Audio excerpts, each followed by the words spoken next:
Hello everyone. तो कैसे हैं आप सब? आई होप मस्त होंगे, ज़बरदस्त होंगे। देखिए गाइस, आज हम मेनली डिस्कस करने वाले हैं फोटोसिंथेसिस के एक बहुत ही बेहतरीन टॉपिक का, जिसका नाम है फोटो फॉस्फोराइलेशन।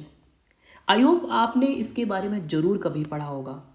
आज हम इसको बहुत ही बेसिक वे में बिल्कुल ज़ीरो लेवल से स्टार्ट करेंगे, समझने की कोशिश करेंगे और आई होप आपको लास्ट तक ज़रूर समझ में आ जाएगा। देखो, जो फोटो फॉस्फोराइलेशन का प्रोसेस है, इसमें लाइट की प्रेजेंस में एटीपी बनेगा और ये स्टेप हमारा दो तरीके से कंप्लीट होता है। पहला होता है जो नॉन साइक्लिक होता है, नॉन साइक्लिक फोटो फॉस्फोराइलेशन, और दूसरा जो हमारा स्टेप होगा इसमें फॉस्फोराइलेशन। दूसरा जो हमारा इसमें स्टेप होगा उसका नाम होगा साइक्लिक फोटो फॉस्फोराइलेशन।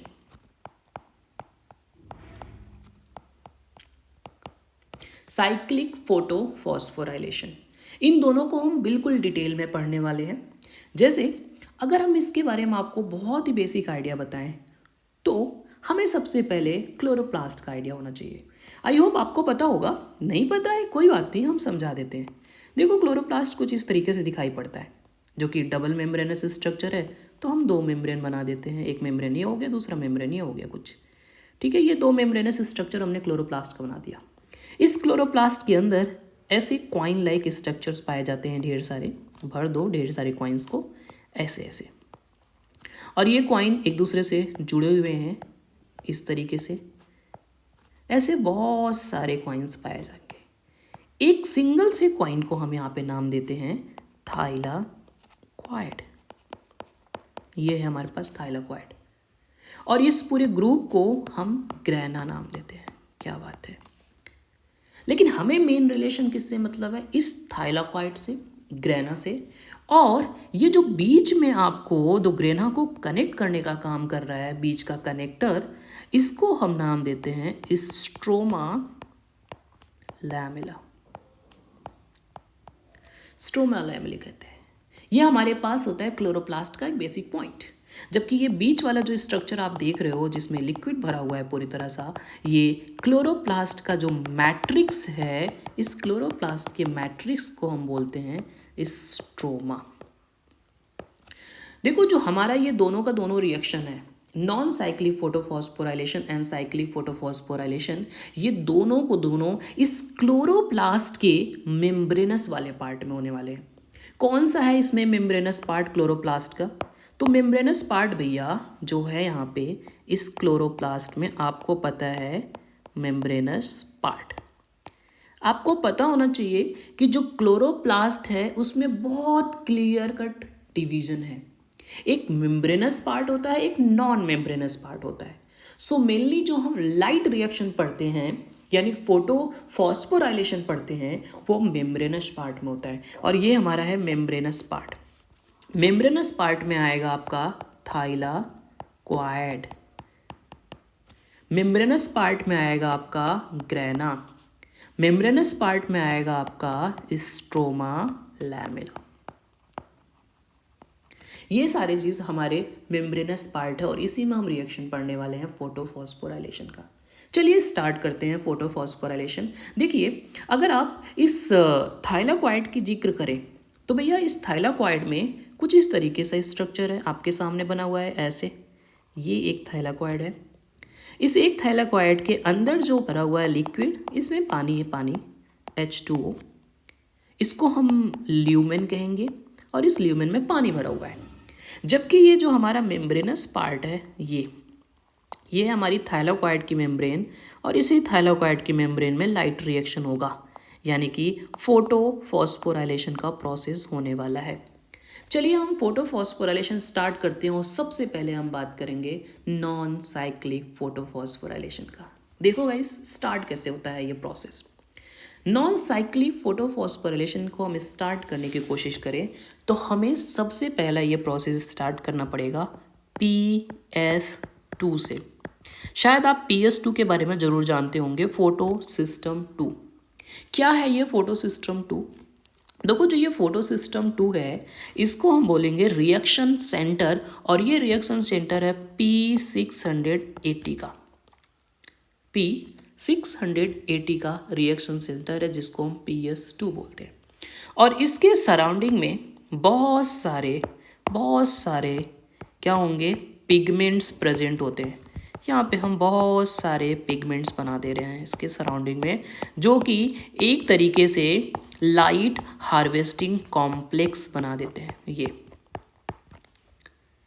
तो सबसे पहले जो सनलाइट है, ये सनलाइट इस पे पड़ेगा, या सन की एनर्जी जब फोटो सिस्टम सेकेंड में पड़ता है, यानी कि रिएक्शन सेंटर जो हमारा PS2 है उस पे पड़ता है, तो ये इलेक्ट्रॉन को एमिट करेगा, ये इलेक्ट्रॉन को एमिट करता है, और इलेक्ट्रॉन एमिट करके ये एक्साइटेड स्टेट में पहुंच जाता है। एक्साइटेड P680, हम इसको यहाँ पे स्टार लगा के लिख देते हैं। ये एक्साइटेड हो गया, इसने इलेक्ट्रॉन को लूज किया, तो ये एक्साइटेड फॉर्म में आ गया। अब नेक्स्ट क्या होगा भाई, देखो जैसे ये एक्साइटेड फॉर्म में आता है, तुरंत ये अपना इलेक्ट्रॉन ट्रांसफर कर देता है प्राइमरी इलेक्ट्रॉन एक्सेप्टर को, प्राइमरी इलेक्ट्रॉन एक्सेप्टर को, जिसका नाम है फियोफाइटिन। यानी कि फियोफाइटिन प्राइमरी इलेक्ट्रॉन एक्सेप्टर है PS2 के लिए। ओके, देन ये फियोफाइटिन अपना इलेक्ट्रॉन ट्रांसफर करता है प्लास्टोक्यूनोन को, और ये प्लास्टोक्यूनोन रिड्यूस हो जाता है प्लास्टोक्यूनॉल में। जब ये रिड्यूस होता है प्लास्टोक्यूनॉल में, तब इसको ज़रूरत पड़ती है हाइड्रोजन आयन की, और ये हाइड्रोजन आयन यहाँ पे आएगा, जो कि स्ट्रोमा का है। स्ट्रोमा का हाइड्रोजन आयन यूज़ करता है प्लास्टोक्यूनॉन। देन ये रिड्यूस फॉर्म ऑफ प्लास्टोक्यूनॉल पहुंच जाता है cytochrome B6 and cytochrome F के पास, और यहीं से जो H+ स्ट्रोमा का आया है प्लास्टोक्यूनॉल के पास, ये यहाँ से इसके थ्रू ट्रांसफ़र हो जाता है ल्यूमेन में। ल्यूमेन का मतलब थाइलोकॉइड का ल्यूमेन जो है वहाँ पे पहुँच जाएगा, H+ 2H+ पहुँच जाएगा। देन जो हमारा इलेक्ट्रॉन है इस साइटोक्रोम से पहुंच जाएगा प्लास्टोसाइनिन के पास। प्लास्टोसाइनिन से ये फाइनली पहुंच जाता है रिएक्शन सेंटर PS1 के पास। इस PS1 को हम एक और नाम देते हैं फोटो सिस्टम 1 या फिर P700, क्योंकि ये 700 नैनोमीटर के अप्रॉक्स लाइट एब्जॉर्ब करता है। जैसे ये 700 नैनोमीटर की लाइट को एब्जॉर्ब किया, यहाँ से लाइट आ गई HNU के फॉर्म में, ये एब्जॉर्ब किया, ये एब्जॉर्ब करते ही एक्साइटेड फॉर्म में आ जाता है। तो हम यहाँ पे लिखेंगे P700 एक्साइटेड फॉर्म। नाउ अब नेक्स्ट क्या होने वाला है, P700 जैसे ही एक्साइटेड फॉर्म में आता है, उसके बाद क्या प्रोसेस होने वाला है, देखो इसके आगे हम देखते हैं क्या होगा। ये एक्साइटेड पे आने के बाद ये अपना इलेक्ट्रॉन ट्रांसफ़र करता है, तो यहाँ भी क्या आएगा, प्राइमरी इलेक्ट्रॉन एक्सेप्टर। ये वाला जो प्राइमरी इलेक्ट्रॉन एक्सेप्टर था, ये फोटो सिस्टम 2 के लिए था, लेकिन यहाँ पे फोटो सिस्टम 1 के लिए प्राइमरी इलेक्ट्रॉन एक्सेप्टर होगा, जिसका नाम होगा FRS, ferredoxin reducing substance.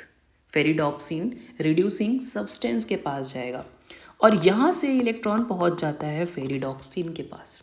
Now ferredoxin finally electron देता है एक एंजाइम को, जिसका नाम है FNR, और इस एंजाइम का लोकेशन थाइलेक्वाइड मेम्ब्रेन के सबसे बाहर साइड में होता है, जिसकी वजह से ये FNR एंजाइम रिड्यूस कर देता है किसको, NADP प्लस को किस में रिड्यूस करेगा, ये NADP प्लस को रिड्यूस करता है NADPH में, और यही हमारा लाइट रिएक्शन का तो प्रोडक्ट है।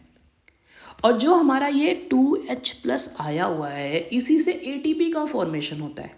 हमने यहाँ पे H+ लिख दिया है, हम यहाँ पे डायरेक्टली ATP भी लिख सकते थे ADP से, हालांकि हमें थोड़ा सा डिटेल में पढ़ना है।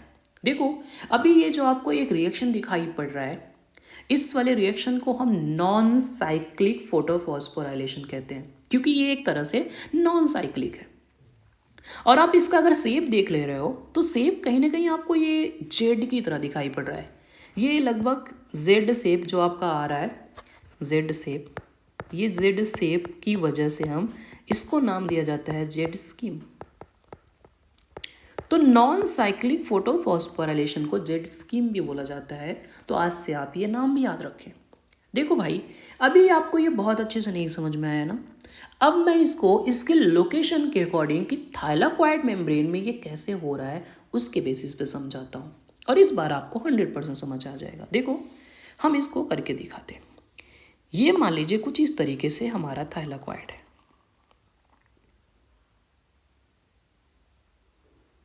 ये ज़्यादा ही सर्कुलर बन गया, तो हमें सर्कुलर की ज़रूरत तो नहीं थी इतना ज़्यादा, बट कोई नहीं, समझने के लिए थोड़ा सा इजी हो जाएगा। हम इसको चेंज कर देते हैं क्योंकि हमें सर्कुलर नहीं चाहिए।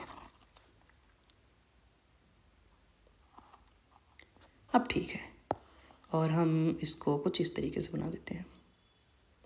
ठीक, तो अभी आप यहाँ पे देखें ध्यान से, ये अंदर वाला पार्ट क्या है, ल्यूमेन है, ये है ल्यूमेन। और ये बाहर वाला पार्ट क्या है, ये है स्ट्रोमा। क्योंकि जो हमने ये स्ट्रक्चर बनाया है ये किस चीज़ का स्ट्रक्चर है, ये है थाइलाकॉइड का स्ट्रक्चर। और इस थाइलाकॉइड के स्ट्रक्चर में हम वही स्टेप पढ़ने वाले हैं जो भी हमने पढ़ा था। देखो भाई, अगर आप इसको बहुत ही बेसिक वे में समझने की कोशिश करो तो सबसे पहले देख लेना कि जो PS2 होता है उसका लोकेशन एप्रेस्ड रीजन होता है, अंदर की तरफ पाया जाता है। कहीं ना कहीं यहाँ पे दिखाई पड़ेगा आपको PS2, और इस PS2 के पास देखो एक पॉइंट यहाँ पे आपको और याद होना चाहिए कि जब ये PS2 इलेक्ट्रॉन इमिट करता है तो इसके पास इलेक्ट्रॉन की कमी होने लगती है, इलेक्ट्रॉन की डेफिशिएंसी होने लगेगी। और इस इलेक्ट्रॉन की कमी को पूरा करने के लिए वाटर का ब्रेकडाउन होता है, यानी कि H2O टूटेगा यहाँ से और बनाएगा 4H plus O2 plus 4 electron, और यही इलेक्ट्रॉन PS2 यूज़ कर लेता है अपनी डिफिशियंसी को पूरा करने के लिए। तो वाटर का जो ब्रेकडाउन हो रहा है वो लाइट की प्रेजेंस में हो रहा है, इसीलिए हम इस स्टेप को नाम देते हैं फोटोलिसिस ऑफ वाटर। और ये फोटोलिसिस ऑफ वाटर को परफॉर्म करने के लिए हमें कुछ मेटल आयन चाहिए होता है, जैसे कि मैग्नीज सबसे इंपॉर्टेंट है, और कभी कभी हम क्लोराइड भी मेंशन कर लेते हैं। ओके, चलिए हम आते हैं बेसिक स्टेप पे। तो अभी हमारे पास ये PS2 लाइट को एब्जॉर्ब करेगा। जैसे लाइट एब्जॉर्ब किया तुरंत ये एक्साइटेड स्टेट में आ जाएगा, और एक्साइटेड स्टेट में आ जाता है तो हम इसको लिखते हैं P680 स्टार के फॉर्म में। और PS2 को इलेक्ट्रॉन की जब डेफिशिएंसी हो जाती है तो वो यहाँ पे होता है ब्रेकडाउन ऑफ वाटर, यानी कि यहाँ पे वाटर टूटेगा 2H2O से 4H प्लस O2, और जो इलेक्ट्रॉन निकलेगा वो इलेक्ट्रॉन यूज हो जाता है, राइट। देन जो P680 एक्साइटेड फॉर्म में है इसका क्या होगा भैया, ये अपना इलेक्ट्रॉन ट्रांसफ़र करता है प्राइमरी इलेक्ट्रॉन एक्सेप्टर को, जिसका नाम होगा फियोफाइटिन। फियोफाइटिन से हम फर्दर पहुंचते हैं प्लास्टोक्यूनोन के पास। प्लास्टोक्यूनोन का रिडक्शन होता है किसमें, प्लास्टोक्यूनॉल में, और इस समय इसको चाहिए होगा H2, और H2 कहाँ से आता है, स्ट्रोमा से। H2 नहीं, H+ आता है, राइट। H+ आता है कहाँ से, स्ट्रोमा से आता है, और ये रिड्यूस हो जाता है प्लास्टोक्यूनॉल में। नाउ ये जो प्लास्टोक्यूनॉल है ये फर्दर इलेक्ट्रॉन ट्रांसमिट करता है किसको, cytochrome C and cytochrome F, cytochrome B6 and cytochrome F को। नाउ जैसे ही साइटोक्रोम के पास जाता है ये ट्रांसपोर्टर का काम करता है, और जो 2H+ स्ट्रोमा से प्लास्टोक्यूनॉल ने यूज़ किया था वो आ जाएगा आपका ल्यूमेन के अंदर। नाउ अब यहाँ से इलेक्ट्रॉन पहुँचेगा प्लास्टोसाइनिन के पास, प्लास्टोसाइनिन से ये पहुंच जाएगा P700 के पास। P700 रिएक्शन सेंटर है, राइट। P700 रिएक्शन सेंटर जो होता है उसको हम PS1 भी कहते हैं, तो ये हमारा आ जाता है PS1। नाउ PS1 से थोड़ा आगे प्रोसीड करते हैं, तो आपको पता होना चाहिए जैसे PS1 के पास पहुंचता है ये फर्दर एक्साइटेड हो जाता है और P700 बन जाएगा। हमने यहाँ पे लिखा दिया star, excited form of P700। थोड़ा और आगे प्रोसीड करेंगे तो ये अपना इलेक्ट्रॉन ट्रांसफर करता है FRS को। FRS के बाद ये फर्दर इलेक्ट्रॉन पहुंचता है फेरिडॉक्सिन को, और फेरिडॉक्सिन से ये पहुंच जाएगा एक ऐसे एंजाइम के पास जो थाइलाकॉइड मेम्ब्रेन के सबसे बाहर की तरफ होता है, और इस एंजाइम का नाम है FNR, फेरिडॉक्सिन NADP रिडक्टेज। और ये फेरिडॉक्सिन NADP रिडक्टेज क्या काम करेगा, ये रिड्यूस कर देता है किसको, NADP प्लस को NADPH में। ओके, यहाँ पे ये रिड्यूस हो जाता है। और आप देख सकते हो कि कुछ इस तरीके से नॉन साइक्लिक फोटोफॉस्फोराइलेशन परफॉर्म हो रहा है किसके अंदर, ल्यूमेन के अंदर, या ल्यूमेन से कह सकते हो आपकी इस थाइलाकॉइड मेम्ब्रेन में। और इस नॉन साइक्लिक फोटोफॉस्फोराइलेशन से ल्यूमेन के अंदर H+ का कंसंट्रेशन इंक्रीज हो रहा है। यहाँ पे H+ का कंसंट्रेशन बहुत ज़्यादा इंक्रीज हो रहा है, और इस ल्यूमेन का जो pH होगा वो धीरे धीरे एसिडिक हो रहा है, यानी pH कम हो रहा है। हम देखते हैं कि जो ये नॉन साइक्लिक फोटोफॉस्फोराइलेशन है उसका प्रोडक्ट क्या है। सबसे पहले आप देख सकते हो कि इसमें फोटोलिसिस ऑफ वाटर होता है जिसकी वजह से O2 प्रोड्यूस हो रहा है। दूसरा आप देख सकते हो इसमें NADPH भी प्रोड्यूस हो रहा है। एक तो O2 प्रोड्यूस हो रहा है, दूसरा NADPH।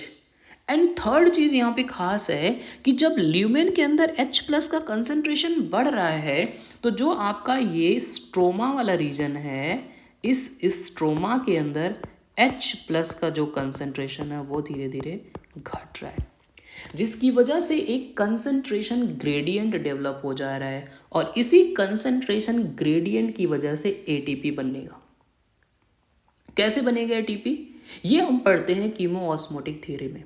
मैं आपको उस पॉइंट को यहीं पे एक्सप्लेन करने की कोशिश करता हूँ, देखते हैं कैसे होता है। देखो भैया, यहाँ पे अगर आप देखोगे यहाँ पे एक कनेक्शन पाया जाता है। मैं आपको बता दूँ, एक प्रोटीन होता है, शायद आप नाम भी बहुत अच्छे से जानते होंगे उस प्रोटीन का। आपने ATPH का नाम तो ज़रूर सुना होगा, ATP सिंथेस का। तो यहाँ पे एक प्रोटीन पाया जाएगा, एक चैनल होगा कुछ इस तरीके से, ऐसे मैंने बना दिया, जिसको हम बोलते हैं ATP सिंथेस। और इसी ATP सिंथेस की वजह से जो ल्यूमेन में H+ है, ये H+ ल्यूमेन का बाहर निकल के आएगा, और जैसे ही H+ बाहर आया इसी टाइम पे ADP इनऑर्गेनिक फॉस्फेट से ज्वाइन करेगा और ATP का फॉर्मेशन कर देता है। हम इस ट्रांसपोर्टर का नाम देते हैं CF0 जो मेम्ब्रेन के अंदर का पार्ट है, और इस बाहर वाले के पार्ट को देते हैं हम CF1। माइटोकॉन्ड्रिया में इसी को हम F0F1 पार्टिकल के नाम से जानेंगे, और इस क्लोरोप्लास्ट के अंदर इसको CF0 एंड CF1 बोलते हैं, जहाँ पे C stand for chloroplast, right. तो ये हमारा था नॉन साइक्लिक फोटोफॉस्फोराइलेशन, और इस नॉन साइक्लिक फोटोफॉस्फोराइलेशन का जो प्रोडक्ट आ रहा है वो प्रोडक्ट आप देख पा रहे हो, क्या है, O2 बन रहा है, NADPH बन रहा है, और क्या बन रहा है, एक ATP का प्रोडक्शन हो रहा है। लेकिन अगर सिंपली हम साइक्लिक फोटोफॉस्फोराइलेशन की बात करते हैं तो ये इससे भी ज़्यादा ईजी है। जो साइक्लिक फोटोफॉस्फोराइलेशन होता है, यहाँ पे हेडिंग हम डाले साइक्लिक फोटोफॉस्फोराइलेशन, तो ये थोड़ा सा इजी है। क्यों?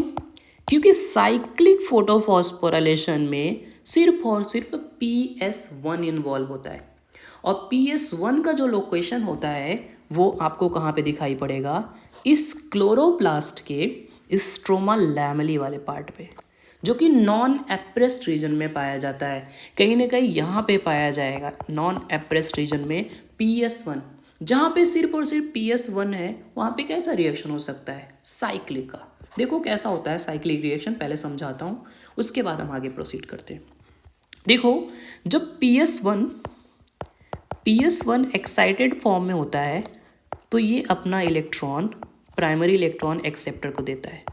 P700 एक्साइटेड फॉर्म में है, यहाँ से इलेक्ट्रॉन जाता है FRS के पास। FRS से ये इलेक्ट्रॉन कहाँ पे पहुँच जाएगा, बिल्कुल प्लास्टो क्यूनॉन के पास, PQ के पास। PQ के बाद क्या हो जाता है इसका काम, PQ के बाद ये इलेक्ट्रॉन फर्दर आगे मूव करता है और ये PQ से PQH2 में रिड्यूस हो जाता है। जिस टाइम पे ये रिड्यूस होता है उस समय इसको हाइड्रोजन आयन की ज़रूरत होती है और ये हाइड्रोजन आयन कहाँ से आएगा, स्ट्रोमा से। बिल्कुल सही बात है, स्ट्रोमा से आएगा। और जब ये रिड्यूस होता है PQH2 में, उसके बाद आता है आपका cytochrome B6 and cytochrome F। और यही काम करता है ट्रांसपोर्टर का, जो कि H+ को ट्रांसपोर्ट कर देता है ल्यूमेन के अंदर। और यही H+ रिस्पॉन्सिबल होगा कंसंट्रेशन ग्रेडियंट को डेवलप करने के लिए और इसी से ATP का फॉर्मेशन होगा। नाउ ये यहाँ से प्लास्टोसाइनिन को भेजता है इलेक्ट्रॉन और यहाँ से प्लास्टोसाइनिन से फर्दर इलेक्ट्रॉन किसके पास पहुँच जाता है, PS1 के पास। और यहाँ से एक तरीके से साइक्लिक रिएक्शन कंटिन्यू चलता रहता है। आप देख सकते हो साइक्लिक रिएक्शन में सिर्फ और सिर्फ PS1 इन्वॉल्व है, फोटोसिस्टम 1, और यहाँ पे फॉर्मेशन और सिर्फ ATP का हो रहा है।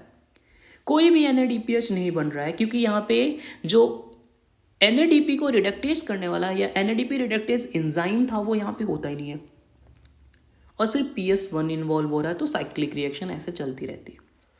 तो ये हमारा नॉन साइक्लिक और साइक्लिक फोटोफॉस्फोराइलेशन का प्रोसेस था। आई होप आपको ज़रूर समझ में आया होगा। अगर आपको कोई डाउट है आप बेधड़क पूछ सकते हैं चैट बॉक्स में। Okay, thank you so much.